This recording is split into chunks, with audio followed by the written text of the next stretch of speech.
Hello everyone, welcome to the सरकारी job channel. So आपकी UPSSC की तरफ से आपकी UP technical education teaching service का यहाँ पर आपके साथ में ऑनलाइन एप्लीकेशन के बारे में इंफॉर्मेशन शेयर करने वाली हूँ। वीडियो अच्छी लगी तो लाइक एंड शेयर ज़रूर करिए। तो 24 अप्रैल से आपके फॉर्म जो है वो शुरू चुके हैं और लास्ट डेट है आपकी 26 मई 2025। और अगर आपके फॉर्म में किसी भी तरीके की गलती हो जाती है तो उसको चेंज करने का आपको टाइम मिलेगा 2 जून 2026 को दिया जाएगा करेक्शन के लिए। अब बात करते हैं, यहाँ पे सारी चीज़ें लिखी हुई हैं, एडवर्टीज़मेंट वगैरह यहाँ पे सारा कुछ मेंशन किया गया है। अब बात करते हैं सबसे पहले एप्लीकेशन फ़ीस की।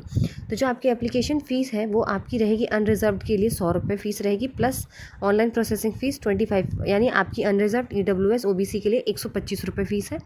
शेड्यूल कास्ट शेड्यूल ट्राइब्स के लिए आपकी 65 रुपीज़ है और PWBD के लिए 25 है और एक सर्विसमैन के लिए भी यहाँ पर आपकी जो है 65 फ़ीस यहाँ पर दी गई है।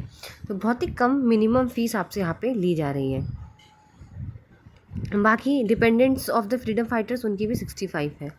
यहाँ पर पोस्ट है आपकी प्रिंसिपल टेक्निकल एजुकेशन डिपार्टमेंट। तो प्रिंसिपल की यहाँ पर वैकेंसी है UR 8 SC 6 OBC 5 AWS 2 और फीमेल की 4 वैकेंसी, टोटल 21 वैकेंसीज़ यहाँ पर जो है वो दी गई हैं। ठीक है, बाकी सारी चीज़ें यहाँ पर लिखी हुई है। अब बात करते हैं आगे नेक्स्ट क्या क्या चीज़ें बोली हैं।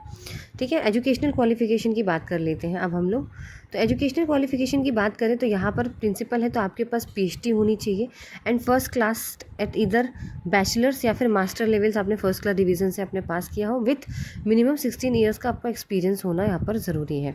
या फिर आपने फर्स्ट क्लास से बैचलर और मास्टर की डिग्री कर रखी हो। अगर आपने PhD ना कर रखी हो तो भी आपके पास फिर 20 साल का एक्सपीरियंस होना चाहिए टीचिंग का, कहीं भी आपने रिसर्च में या ठीक है, जिसमें से 5 साल का एक्सपीरियंस आपका HOD लेवल से कम का नहीं होना चाहिए। तो ये चीज़ थी, अगर PhD नहीं है तो फिर एक्सपीरियंस ज़्यादा हो यहाँ पर। ठीक है, एज लिमिट जो दी गई है वो आपकी दी गई है 35 से लेकर 50 तक दी हुई है। At the age of 35 years and must not have cross, मतलब 35 से लेकर 50 साल तक यहाँ पर एज है। उसके बाद 5 साल का रिलैक्सेशन है schedule caste of UP and tribes of UP OBCs को यहाँ पर दिया जाएगा।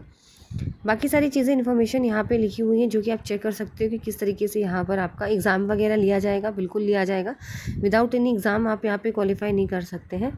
ठीक है, सारी चीज़ें हैं, लास्ट डेट मैंने आपको बता दी है करने के लिए, और किस तरीके से फॉर्म भरा जाएगा वो यहाँ पे लिखा हुआ है, और किस तरीके के आपको कास्ट सर्टिफिकेट अटैच करने हैं वो भी यहाँ पे दिया हुआ है, जो कि आप यहाँ पे देख सकते हैं। ठीक है, ये सारी चीज़ें यहाँ पे लिखी हुई, सर्टिफिकेट नंबर किस तरीके का आपको यहाँ पे लगाना पड़ेगा, किस किस तरीके से आपका होगा, और अब आपको बता देते हैं किस तरीके से आपका एग्ज़ाम होगा। ठीक है, तो सबसे पहले एग्ज़ाम के लिए आपका यहाँ पर दिया हुआ है पहला प्रश्न पत्र 1 आएगा, पेपर 1, जिसमें 25 क्वेश्चन होंगे सामान्य हिंदी के।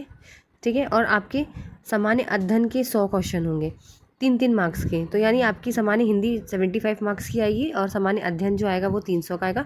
टोटल मिला के 375 अंक का होगा, 2.5 घंटे का टाइम रहेगा। फिर सेकंड पेपर आएगा सामान्य अध्ययन का, जिसमें 125 क्वेश्चन होंगे 375 मार्क्स के, और इसमें भी 2.5 घंटे का टाइम। टोटल मिला के आपको 800-850 का आपका यहाँ पर पेपर होगा, और 100 नंबर का फिर आपका इंटरव्यू लिया जाएगा। यहाँ पे सिलेबस पूरा दिया हुआ है, आप चेक कर सकते हो। जैसे जनरल स्टडीज़ के अंदर क्या है, हिंदी के अंदर है, जैसे हिंदी के अंदर आपके अनेकार्थक, पर्यायवाची, विलोम शब्द, उपसर्ग, तत्सम, तद्भव।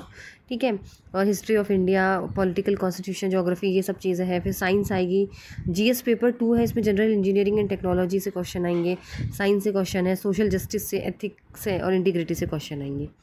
चलिए, वीडियो अच्छी लगे तो लाइक एंड शेयर ज़रूर करिए और चैनल को सब्सक्राइब करें।